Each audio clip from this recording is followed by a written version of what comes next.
Hey man, what's going on with y'all today? So we got four videos today, four gameplays. I said four videos. We got four gameplays today for y'all. I'm gonna be going over these gameplays, giving y'all big man some tip. Wow, pause. I ain't even mean to say that. I'm gonna be giving y'all big men some tips on what y'all need to do, because a lot of the big men I play, they sit back and watch while they guards are getting screens. So I'm gonna give y'all some tips. But we've been running twos today, and in these four videos you're gonna see some high rep players we was playing, so we actually got some comp. And I'll be going over these gameplays. Let's go ahead and skip into this first play. Like this was the first high rep team of the day that we played. So one thing me and Thomas like to do is right here, everybody does this. He comes out right behind the big man, and I cut in and the big man gets stuck. And a lot of times we reverse the roles and do the same thing. When he's checking it up, I come up behind his man, and most of the time he gets a three. And every time we do that, most of the people don't even, the big man just sits there and watches it happen the whole time. So a lot of these games, it's been really easy with this build. This build that we have has been deadly. We've been winning like 95% of our games. We barely even lose any of the games we've been playing. The only lineup that we've had problems with is when somebody comes out when we playing them ISO players, them dribble guards. That's the only time we really have a problem, because Thomas, he only got like 2 defensive badges. He only got clamps on bronze and intimidator bronze. So it'd be tough for him to guard like the super quick ball handlers and stuff like that.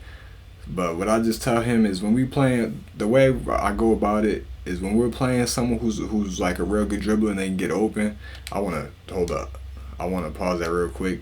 Right here we have 5 seconds. I knew I couldn't just go to the hop step. I didn't want to risk going for the hop step and then getting caught up. And I knew right here when I had this angle, I knew I can get that spin dunk off. So that's what I did right there. Shout out to Laker fan, learn that move from him. But back to what I was saying. So whenever we're playing somebody who's a real good dribbler, I tell Thomas, force him to shoot. Just play back. Don't give him no easy buckets. Force him to shoot the three.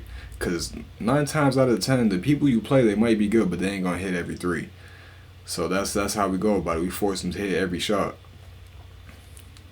In this first game we played against these dudes, it ended up being a close game.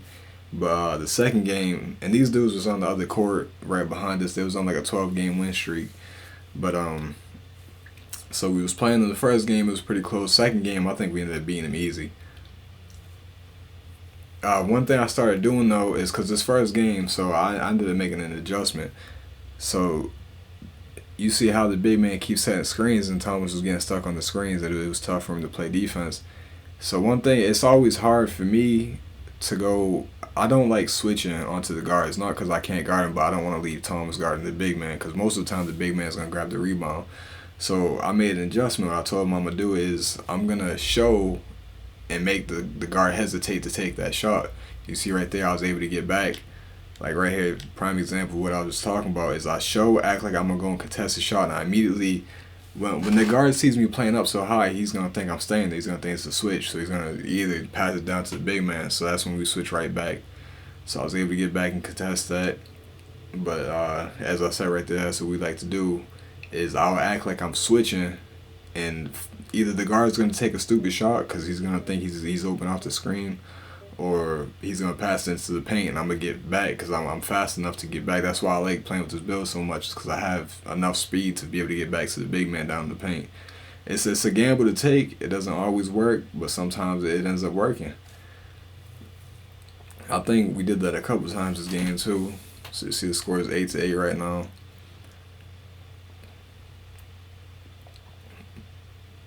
But one thing I've been doing is just trying to show, like right here, I'm acting like I'm gonna pick up, and I actually did contest that shot. I was trying to get back, but a lot of the big men that we've been playing, it seems like everybody we play on the twos is all offense.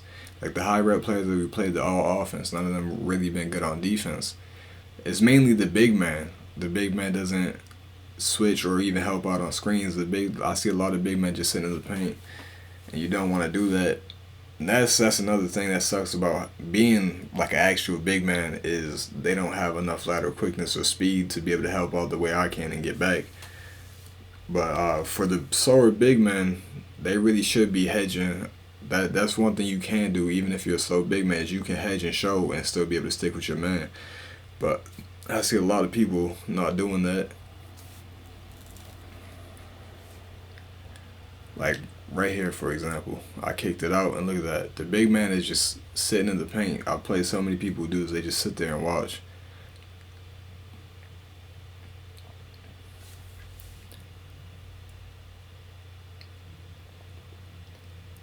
Right there, he should have pulled that. He had an open three. But you see right there, I'm cutting off the pass. I know that's another thing I like to do too. I don't always do this, but whenever I notice the big man's got the ball and he's doing this right here, they always want to pass it off to the guard. So I went and intercepted that pass. We got it back. This video might end up being a little long because we got to go through this gameplay, and then I got 2 more after this where we played in the stage. We ended up going into the stage, and the more like comp teams or high rep players that I've been playing is really boosting my confidence, because it's like I know I'm getting to a point in the game where, like before, whenever I see a high rep player, I wasn't afraid to play him, but I'd always have some type of doubt in my mind. I'm like, oh, I don't really want to play these dudes, so I would kind of avoid the games. If there was another game open, sometimes I'll play them, but as of late, we've been playing high rep players, and it's just been easy. It's like I feel like every game that I've stepped on, I haven't had any doubt in my mind that we was gonna win that game. It's like if we lose, most of the time it's on us. Like that we haven't come across too many teams that we couldn't beat. There was one team that we played today though, and it was somebody who literally had the same build as me pretty much. And what they did is they had a good lineup. They was running the rebounder wing. And the dude was an interior force, but he's pretty much what I am. He's a build. He can handle the ball, hop, step, dunk all the time. That's what he was doing. So the interior force was he was ISOing me, and them hop steps they're tough. I should have saved that clip, that gameplay, and made it into a video and showed you the lineup they was running, because he was running with a rebounder wing, so they could switch everything. And so the interior force, he would just ISO me, and it was tough because at times it felt like I was in good position. I wasn't playing up too high or nothing like that. Like I was playing pretty solid defense on him. In the beginning, he caught me. That's where I think I messed up. Is in the beginning my defense was a little shaky, but towards the end of the game, I had some good defensive possessions on him. And then, but he still with the hop steps was getting by me, getting a little slipping through me and dunking. But we still ended up that game, even though as good of a team they was, we still was supposed to win that game because we forced a couple turnovers and we got the ball back, but we messed up on offense. So even like against that team like that was real good, we still could have won that game easy. So you see the 17-20 right here. We're up, they got the ball. Don't really remember what happened around this time in the game. But you see right here, I'm showing that I'm getting right back.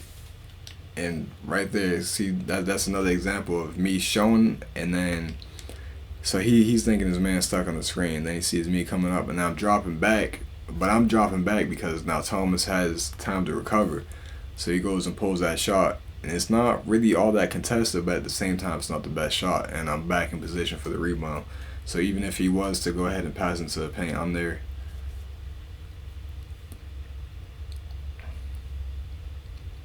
I might actually just save the other 2 gameplays for another video, because we're already at 9 minutes into the video. I don't want these videos to be too long, so I might just make the next the 2 stage gameplays that I had.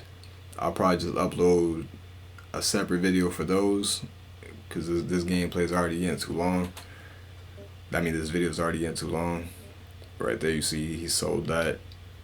But let's go back and look at this, because I really haven't even been paying attention. I've just been talking. So just go back. We played some good defense here too. I don't even remember what happened right here. Let me see. Oh, they ended up giving us this turnover.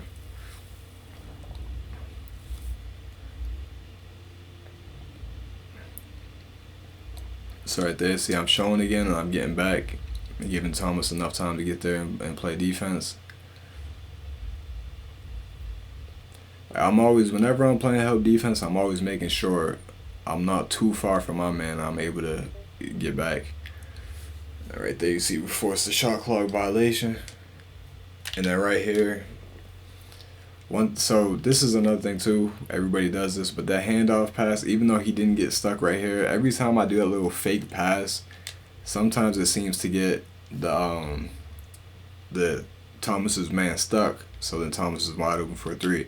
Right here, he was open. I could have passed that, but I noticed I had turned around to get that easy dunk, so I went and took that opportunity. That's it. We're already at 10 minutes. Like I said, I don't want this video to be too long, and these other two gameplays are 5 minutes each. So I'm probably gonna put this second one. I probably won't even do a video on this one. We ended up playing them again. I'm just go ahead and fast forward. We played the same team again, them same dudes, and we ended up beating them 13-20 that game. We beat them easy that game. They really touched the ball. But that's it. Like I said, these two gameplays right here, I'm gonna make a video on. I had them both in the same video. That's it. Thanks for watching. Don't forget to like and subscribe.